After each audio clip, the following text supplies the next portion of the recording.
said to my friends, I said, watch this. So I walk up to her and I say, would you be impressed if I transformed this king of hearts into the queen of hearts like yourself? She looks at me and she goes, I'd be more impressed if you transformed into a real man, had a conversation with me. What is the storytelling formula? I think the way most people tell stories is they report stories. Let's say you ask me how I met my wife. Reporting a story is just me saying, oh, I met my wife at a bar. And I did some magic to her, she didn't like it, and that was cool. And then I gradually was able to woo her in the end.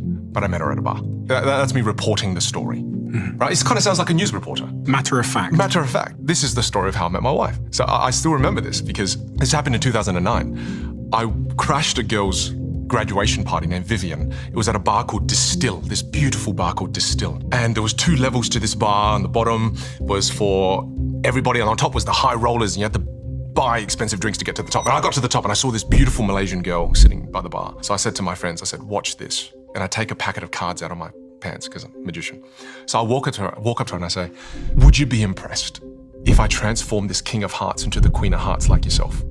Okay. Disgusted. And that's how she reacted. She looked at me as if she smelt a bloody fart. She looks at me and she goes, I'd be more impressed if you transformed into a real man, had a conversation with me.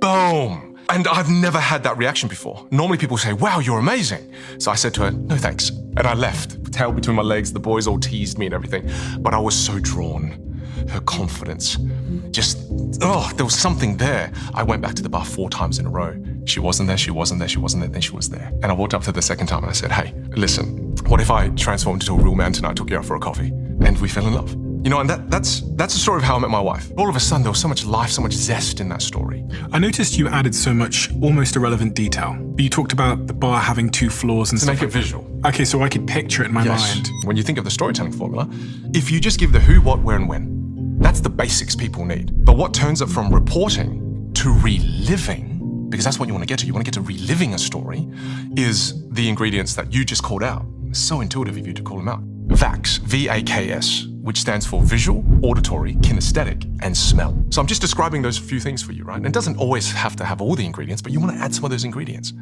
right? So the visual, I described to you, the visual, the auditory, what I said. I did my voice, I did her voice, I gave you dialogue, right? So all of a sudden you bring the story to life. Now it goes from reporting to reliving. I share the story first. I get you to engage, I build rapport, I build chemistry. Now you've heard the story, now you have rapport with me, you feel more relaxed, you feel more creative, right? Then I link that story to, so the very next time you walk into a girl, if she does say no, she may not be saying no to you. She may just be saying no to your approach. Here are the 3 ways you can show up more authentically as a man.